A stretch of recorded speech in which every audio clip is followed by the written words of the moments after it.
Zikiwa katika tarehe kama hizi za mwisho wa mwaka, kuna mambo ambayo ni ya msingi sana unatakiwa uweze kuyafanya.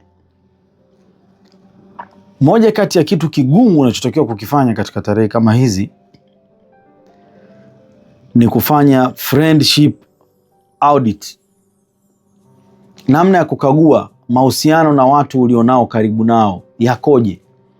Hichi ni kipindi cha kufuta namba za watu wasiokuwa na maana kwenye simu yako. Hichi ni kipindi cha kuondoka, kutokukaa na watu ambao hawana impact ya kubadilisha maisha yako. Hichi ni kipindi cha kutokuambatana na watu ambao hawana mission ambayo uko nayo wewe katika maisha yako. Kwa hiyo tarehe kama hizi za mwisho wa mwaka, fanya friendship audit.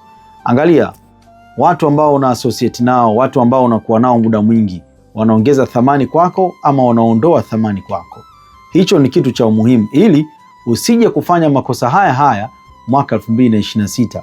Utakuwa wewe ni mtu ambaye unaishangilia tarehe zikibadilika, lakini ni mtu mwenye majuto sana katika maisha yako kila tarehe zikiwa zinabadilika.